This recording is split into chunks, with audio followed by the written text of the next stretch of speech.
بين زحمة العالم وصوت أفكارنا دايما في مساحة صغيرة اسمها بودكاست أطروحة. مساحة نحكي فيها ببساطة عن اللي بيحصل جوانا، عن النفس والمجتمع والمعنى. يمكن نختلف ويمكن نكتشف، لكن دايما بنرجع لنفس النقطة: الوعي. الإحساس ده أعتقد معظمنا جربه في وقت من الأوقات.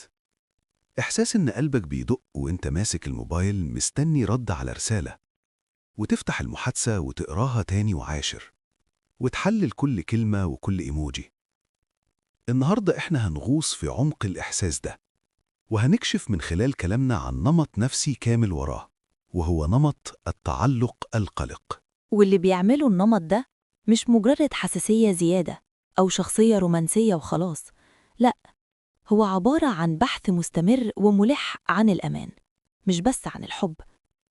وهدفنا هنا إننا نفكك النمط ده، نفهم جذوره وتأثيره على علاقتنا، والأهم إنه إزاي ممكن نتحرك منه لمكان أهدى. طيب، خلينا نبدأ بتشريح الفكرة دي. يعني إيه بالظبط التعلق القلق؟ هو حالة خوف دائم من إن الواحد يتحب نص حب، كأن الشخص ده بيمشي في علاقاته وهو ماسك ميزان، بيقيس قيمته برد فعل الطرف التاني. أي مسافة صغيرة، أي تغيير بسيط في نبرة الصوت بيتحول في عقله لإنذار خطر. الوصف ده دقيق جدا، لكن انت عارفة إن ده راجع للطفولة أصلا؟ طفولة مؤذية يعني؟ مش بالضرورة. مش لازم طفولة سيئة بالمعنى الصريح، لكن طفولة كان فيها الحب والاهتمام غير متوقع. يوم تلاقي حضن وتشجيع، واليوم اللي بعده تلاقي برود أو نقد على نفس الحاجة. الطفل هنا بيتعلم درس خطير جدا، وبيدخل في اللاوعي عنده إن الحب مش مضمون، ممكن يختفي في أي لحظة، يبقى لازم أعمل أي حاجة علشان أتمسك بيه. يعني كأن الجهاز العصبي بتاعه اتبرمج على إن الحب ارتبط بالقلق مش بالراحة. وده بيفسر نقطة مهمة جدا، إن ليه الحب عنده بيتحول لمصدر نجاة مش مجرد مشاعر حلوة بيعيشها. بيحس إنه لو خسر العلاقة دي هو نفسه هيضيع، بالظبط. وده بيخليه بيتعلق عاطفياً بنسبة 200%، وبيبني توقعات ضخمة. والمفارقة المؤلمة بقى هي إنه في محاولته اليائسة دي إنه يطمن، بيبدأ يضغط على اللي معاه في العلاقة. بالظبط، بأسئلة زي أنت كويس؟ أنا عملت حاجة؟ حسك متغير؟ والضغط ده هو بالذات اللي ممكن يخلي الطرف التاني يحس بالاختناق ويبعد فعلا، فيبقى هو السبب في تحقيق أمر مخاوفه. الصراع الداخلي ده بيفسر سلوكيات كتير، بس في لغز كده عايزين نفكه.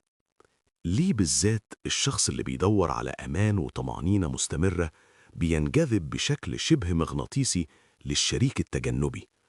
الشخص اللي هو نقيضه تماماً، اللي بيقدس المساحة الشخصية ومش بيعبر عن مشاعره بسهولة. المنطق بيقول إنه المفروض يهرب منه. دي نقطة محورية فعلا. التفسير الأول عندي والأبسط هو إن الإحساس ده مألوف. مألوف؟ مألوف إزاي طيب؟ يعني الشخص اللي جهازه العصبي بتاعه اتعود في طفولته على الحب المتقطع ده، العقل الباطن عنده بيربط الإحساس بالشد والجذب ده بمعنى كلمة حب. فلما يقابل شخص آمن ومستقر ومتاح طول الوقت، ممكن يحس بملل أو إن مفيش كيمياء. لكن لما يقابل الشخص التجنبي اللي ساعات قريب وساعات بعيد، عقله بيقول ده الإحساس اللي أنا أعرفه. المألوف دايما مريح حتى لو كان مؤلم. يعني العقل بيخلط بين القلق والحب وبين الهدوء والملل. بس دي فكرة صادمة جدا لو فكرنا فيها. وهي فعلا صادمة، وده بيوصلنا للتفسير التاني اللي هو أعمق وأخطر، وهو محاولة لا واعية لإصلاح القصة القديمة. بمعنى؟ كأن الشخص ده بيقول لنفسه من غير وعي: أنا فشلت زمان إني أخلي أمي أو أبويا إنهم يحبوني بشكل ثابت ويختاروني. المرة دي هنجح إني أخلي الشخص البعيد ده يختارني ويبقى معايا. فالعلاقة بتتحول لساحة معركة لإثبات الذات، ومحاولة لإعادة كتابة نهاية مؤلمة من الماضي. يعني الموضوع مش بيبقى عن الشريك اللي قدامه أصلا، قد ما هو عن جرح قديم بيحاول يداويه من خلاله. بالظبط.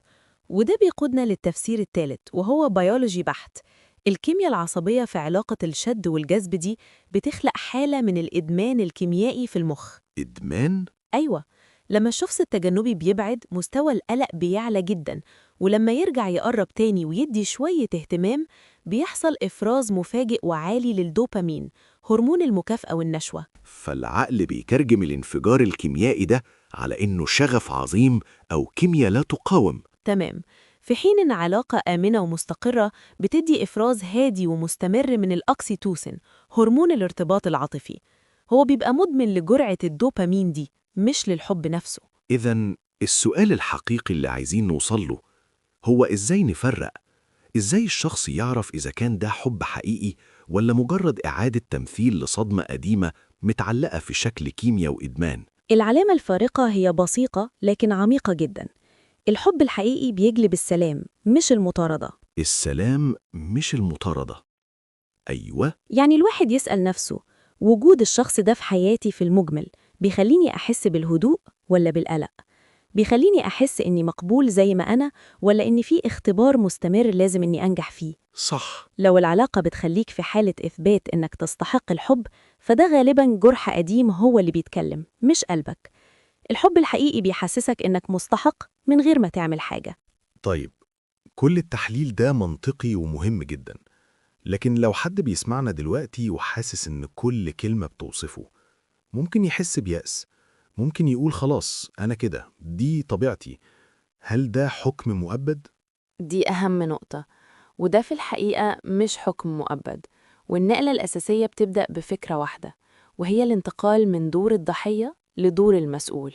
بالظبط. الطفل اللي جوانا كان ضحية لظروف ما كانش ليه يد فيها، لكن الشخص البالغ اللي بنسمع بيه دلوقتي مسؤول عن وعيه بتصرفاته وبقدرته على تغييرها. الوعي هو أول خطوة، بالظبط، لكن من غير ممارسة بنرجع لنفس الدايرة تاني. ومن هنا بتيجي أهمية الجزء العملي. إيه هي الخطوات الفعلية علشان الشخص يبدأ يخرج من الدايرة دي؟ أول خطوة وأهمها هي تدريب العقل على الفصل بين الخوف والحقيقة. لما موجة القلق تيجي والشخص يحس إن الطرف التاني بيبعد، بدل ما يستسلم للشعور يوقف ويسأل أسئلة محددة. أيوة، ويكتب إجاباتها كمان لو أمكن. إيه الدليل المادي والواقعي على خوفي ده؟ هل في رسالة أو تصرف واضح، ولا دي مجرد افتراضات في دماغي؟ ده بيبدأ يعمل مسافة بين إنذار الخطر القديم بتاع الطفولة وواقع اللحظة الحالية. بس ده أكيد صعب جدا في لحظة القلق نفسها، العقل بيكون مش شايف غير الخطر. طبعاً، هو التدريب محتاج صبر، وعلشان كده بقترح تقنيات معينة زي التنفس العميق لمدة دقيقة علشان تهدئة الجهاز العصبي الأول، أو تأجيل القلق. يعني تقول لنفسك أنا هسمح لنفسي أقلق على الموضوع ده لمدة ربع ساعة، مثلا الساعة 9 بالليل، لكن مش دلوقتي. ده بيدي إحساس بالسيطرة. فكرة ذكية. والخطوة التانية اللي مرتبطة بده هي إبطاء الإيقاع العاطفي. نصيحة إبطاء الإيقاع دي تبان منطقية على الورق، لكنها عكس كل حاجة حاسس بيها الشخص القلق. هو عايز يندفع، عايز يضمن العلاقة بسرعة. أكيد بيحس إنه بيخاطر لو عمل كده. بالظبط، وده التحدي. كأنك بتتعلم تمشي عكس التيار اللي اتعودت عليه طول عمرك. التدريب هنا هو تذكير النفس باستمرار إن الأمان الحقيقي بيتبني بالتدريج مش بالقفز. وعملياً ده معناه إيه؟ معناه مقاومة رغبة التواصل طول اليوم من أول أسبوع، تأجيل مشاركة أعمق أسرارك. وده بيوصلنا لطريقة التعبير عن الاحتياج. بدل جملة أنت متغير ليه؟ اللي فيها اتهام مباشر، دي جملة بتوتر أي حد. يتدرب يقول أنا بحس بالقلق شوية لما التواصل يقل، مجرد رسالة منك بتطمني. فرق ضخم بين اللوم والتعبير الصادق عن الشعور. وده بيخلينا نروح لنقطة تالتة حسيت إنها أساسية، وهي توسيع مصادر الأمان. ودي نقطة حاسمة. لما يكون كل إحساسك بالأمان متمركز في شخص واحد بس، طبيعي جدا إن القلق يزيد ويبقى مرضي. وهنا هنشبهه بالاستثمار. محدش بيحط كل فلوسه في سهم واحد، لازم توزع استثماراتك العاطفية. يعني تبني دوائر دعم تانية. بالظبط، أصدقاء تقدر تتكلم معاهم، هوايات بتحسسك بقيمتك، أهداف مهنية خاصة بيك. كل ما تبني مصادر أمان داخلية وحياة غنية مستقلة، مطاردة الأمان من مصدر خارجي واحد بتقل بشكل تلقائي. لكن في مقاومة ممكن تحصل هنا.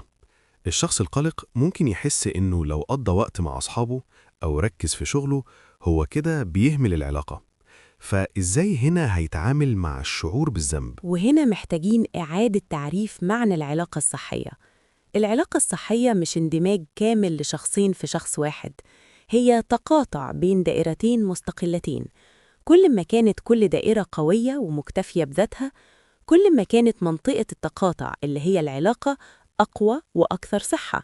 يعني بناء حياتك الخاصة مش خيانة للعلاقة. بالعكس، ده أكبر استثمار في نجاحها على المدى الطويل، وده بيوصلنا للنقلة النفسية الأكبر اللي بتلخص كل ده. اللي هي التحول من سؤال هل هو بيحبني كفاية لسؤال هل وجود الشخص ده في حياتي بيخليني أحس بالاستقرار والسعادة؟ بالظبط، التركيز بيتحول من البحث اليائس عن تقييم خارجي لمعيار داخلي نابع من جواك. بدل ما السؤال يبقى هل هيختارني، السؤال بيبقى هل هو مناسب ليا ولراحتي النفسية؟ دي نقلة بترجع لك السيطرة على حياتك. وأخيراً كل ده بيصب في فكرة التعامل مع الذات، فكرة إن الواحد يكون هو مصدر الأمان لنفسه. وهي دي رحلة الشفاء الحقيقية. وهنا هنشجع على مسار التهدئة الذاتية. لما تحس بمشاعر صعبة، بدل ما أول رد فعل يكون إنك تجري على الموبايل، حاول الأول تقعد مع نفسك. يكتب اللي حاسس بيه مثلا. ليه لأ؟ ممكن يكتب، يسأل نفسه إيه أسوأ حاجة أنا خايف منها دلوقتي؟ وإيه الحاجة اللطيفة اللي ممكن أعملها لنفسي علشان أهدى؟ والأهم من كل ده هو تغيير الحوار الداخلي السلبي. بدل جلد الذات، تتعلم تتكلم مع نفسك بلطف وتفهم، كأنك بتكلم صديق عزيز ليك. في تحليلنا ده غطينا رحلة طويلة من فهم جذور التعلق القلق في الطفولة وانجذابه للنمط التجنبي، وصولاً لخريطة طريق عملية. والرسالة الأهم اللي بتخرج من كل المصادر دي هي إن نمط التعلق مش هوية ثابتة منحوتة في الصخر، هو مجرد أسلوب بقاء قديم اتعلمناه، وزي ما اتعلمناه نقدر بهدوء وصبر نعيد تعليم نفسنا أساليب جديدة وأكثر أماناً. الموضوع بيتحول من البحث عن شخص يختارك هي إنك تكون الشخص اللي عنده القوة والثقة إنه يختار ما يناسب سلامة قلبه. وأخيراً، أنت لست مسؤولاً عن الجرح الذي زرع فيك أنت طفلاً، لكنك مسؤول تماماً عن الجرح الذي تزرعه في علاقاتك الآن وأنت تحاول الهرب منها. وده بيوصلنا لسؤال أخير ممكن نتركه للمستمع يفكر فيه بهدوء. إيه الخطوة الصغيرة جداً، فعل واحد بسيط ممكن نعمله الأسبوع ده علشان نكون إحنا مصدر الطمأنينة لنفسنا اللي كان ناقصنا زمان؟ يمكن الحلقة خلصت لكن الفكرة لسه بتتنفذ جواك. دي كانت مساحة صغيرة من بودكاست أطروحة. لو أثرت فيك الفكرة أو فتحت لك باب تفكير جديد، شارك الحلقة مع اللي ممكن تلمسه زيك، وافتكر دايماً الوعي مش نهاية، ده بداية كل حاجة.